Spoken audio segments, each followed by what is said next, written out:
Good morning, world singers. My name is Tyler, and like the first 4 novels of the Stormlight Archive, today's video comes to you in 5 parts.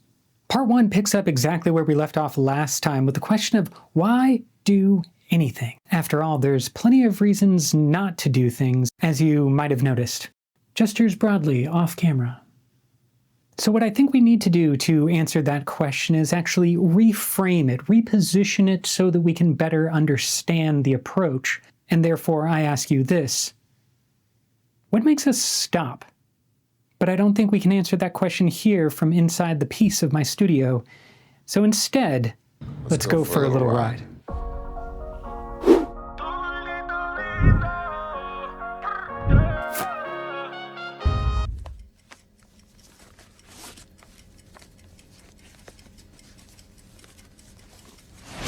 If you're feeling good, I'm feeling great. El corillo estamos bien. Las cuentas están en cero, pero ya estamos safe. Esta noche no olvidamos de lo malo, porque if you're feeling good, I'm feeling great. El corillo estamos bien. Yeah, estamos bien. If you're feeling good, I'm feeling great. El corillo estamos bien. So it's the summer after 5th grade and we're playing in a baseball tournament. I'm probably 10 going on 11 years old, and we have only 8 players. This is important to the rest of the story. 9 players is what you need traditionally to play baseball. 8 players is the bare minimum, and we have 8, including myself. But it's okay, because we're really good at playing Little League Baseball. So the game is going on. I'm up to bat, take a swing, hit a ground ball, and I'm running to first base. I need to extend my stride at the very last second because it's going to be really close, and I do so, extending my left leg out just in time to beat the throw, and I'm safe at first. Unfortunately, hyperextending my knee in the process and collapsing after I am safe at first. For any of you who are unfamiliar with the condition, hyperextending your leg is when it goes backwards just a tiny bit, not enough to, make up a crazy Hollywood movie scene, but just enough to cause a tremendous amount of pain for my 10-year-old self. And I'm crying out, people are coming over, pause is called on the game, and I am kind of dusted off, picked up, and placed on first because I'm safe and the game needs to continue. And so we have this situation where I can't run, I can barely walk, and the game continues on. So now we're in a situation where I am whimpering on first base. The next play that happens is a ground ball to second or something, and the guy comes over and tags me softly to get the third out of the inning. We head back to the dugout, but we only have 8 players, and so the game must go on. I have to continue playing, and it's time for us to take the field, play defense. I'm going to do that as the first baseman. And for the next 3 outs, as the pitcher is trying to strike people out, there's things that are hit, ground balls are thrown over to me at first, I am doing so on one leg that I cannot put any pressure on my left leg. And this actually works. We're successful. We get 3 outs and we go back to offense. We are so talented as little 10 and 11-year-old Little League players that my team, in an act of 5th grade retribution, is going to bat around the entire lineup.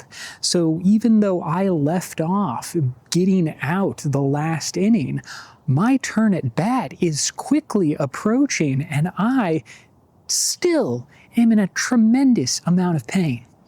So as my at bat is approaching, I am freaking out because I have no ability to walk, let alone athletically do anything whatsoever.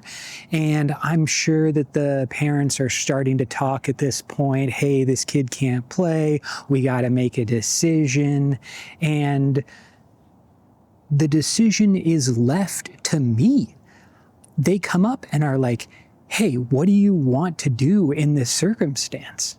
A reminder, we have 8 players. If I cannot play, we go down to 7. It's an automatic forfeit. We're in a tournament. If we are going to lose, we get kicked out of the tournament entirely. So the entire experience for myself and all of these other friends that I have is reliant on me going up there and trying to swing a baseball bat, and I can't do it.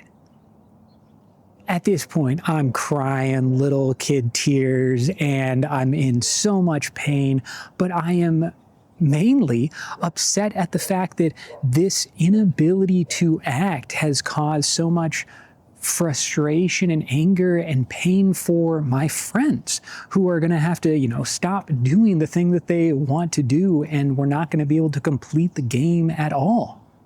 Now, even though this was Oh, wait. No. Even though this was 25 years ago, I still remember it all so clearly because of the pain. It locks in the memory and all of the details are fresh. After my team forfeits, they bring out this little golf cart thing. I jump in the back, or I'm carried into the back, and then my family takes me to the hospital and they do the x-rays and the MRIs and whatnot. So I'm sitting there in the hospital just wanting the pain to stop, and of course, it doesn't. It's like the author John Green says in The Fault in Our Stars. I told myself, as I've told myself before, that the body shuts down when the pain gets too bad, that consciousness is temporary, that this will pass. But just like always, I didn't slip away. I was left on the shore with the waves washing over me, unable to drown. Now, of course, this wasn't the last pain that I experienced in life. If only our pain stopped at Little League Baseball. But even to this day, my knee grew back all weird. And if given the choice between taking a knee with my right down or my left, I always prefer my right, because my left has this weird growth below my kneecap that hurts if I stay on it too long. In high school, while playing football, I tore my ACL meniscus and had to have surgery on the same knee. In college, I broke my right ankle. A year or two after, I tore my meniscus in my other knee, and then messed up my hip and back doing something stupid, pretending I was younger than I actually was. It's like the Buddhists say, life is suffering.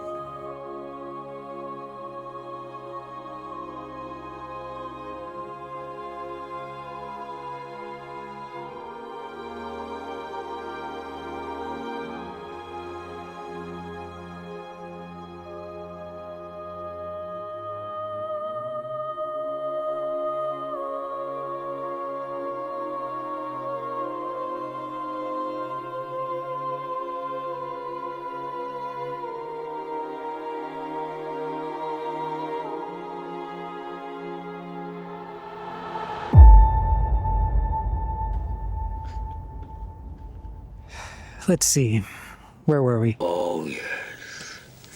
In the pit of despair. Pain is not even only physical. Somehow the other types of pain are even worse. Pain of loss, pain of heartache, pain so tremendously powerful that it is not even necessary to stop us.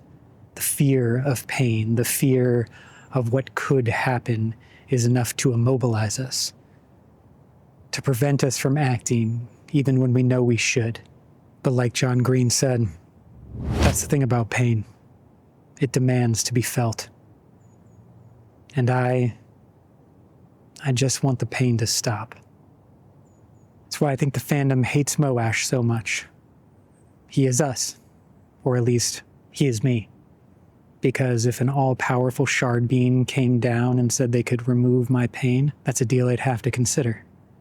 But if that same shard came and said they could remove the pain of all others, pain from those that I love, from you, I'd take that deal without question. But there is no savior from suffering. I will no more be approached by a shard than I will bond a spren, because we do not live in a fantasy world, and I know of no way that my pain will stop, nor the pain of others.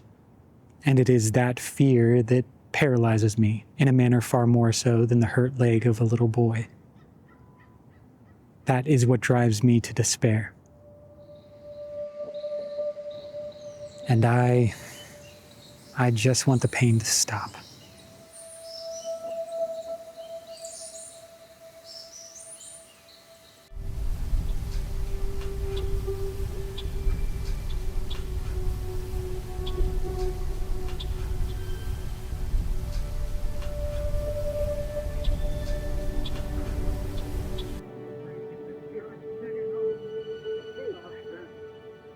Maybe getting a grip though, actually, it's actually.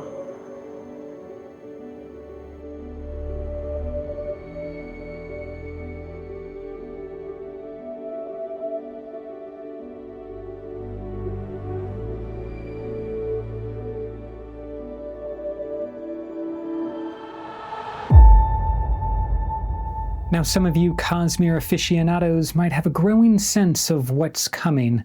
I can feel the little windrunners out there rushing to soothe me, to tell me that I will be warm again. But I return once more to John Green, who says this: "The good times and the bad times both will pass. It will pass. It will get easier. But the fact that it will get easier does not mean that it doesn't hurt now. And when people try to minimize your pain, they are doing you a disservice. And when you try to minimize your own pain, you're doing yourself a disservice. Don't do that. The truth is that it hurts because it's real. It hurts because it mattered. And that's an important thing to acknowledge to yourself. But that doesn't mean that it won't end, that it won't get better, because it will." I often wonder if John Green is a fan of Brandon Sanderson or vice versa, and in strange mashups, I wonder if the two could ever get together and write a book, sharing the knowledge they each possess about the pain that is so prevalent for so many. But let's go to that one scene that you all know is coming, when Dalinar from Oathbringer defies a god. For those who want absolutely no spoilers from Oathbringer, you can go here, or use the chapters below to skip what's about to happen. I'll play the clip now and listen along, and I'm pretty sure what's going to happen is the same thing that happened the first time I read it, and the same thing that's happened every time I've read it since. But I won't cut away, and neither should you. Trembling, bleeding, agonized, Dalinar forced air into his lungs and spoke a single ragged sentence. "You cannot have my pain." Odium stepped back. "Dalinar, what is this?" "You cannot have my pain." "Dalinar." Dalinar forced himself to his feet. "You cannot have my pain. Be sensible." "I killed those children," Dalinar said. "No, I burned the people of Rathalas.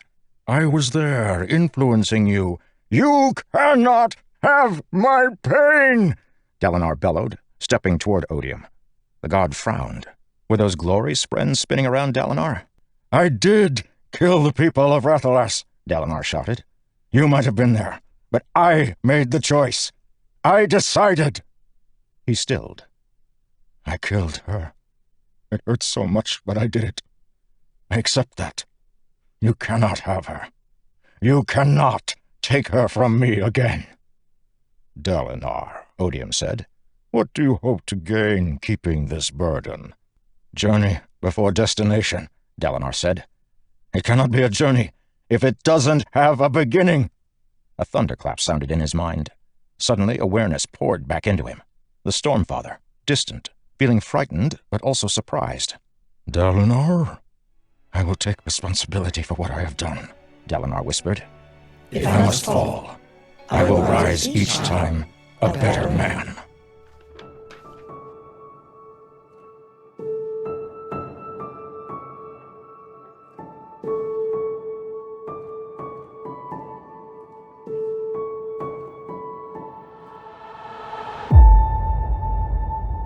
Well, how have we done that?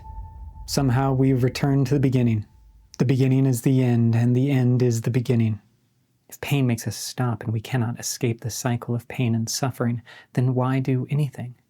I've once again made a video without reaching a point, only stumbling back to the start and circling the same problem over and over again. If only there had been clues and answers along the way, somehow pointing us to true north. Why does Dalinar defy odium? Why does Vin become the Ascendant Warrior? Why does Kaladin walk away from the chasms? Why do we endure despite the pain of our existence? You see, I think the reason is... Thanks for being here. See you next time.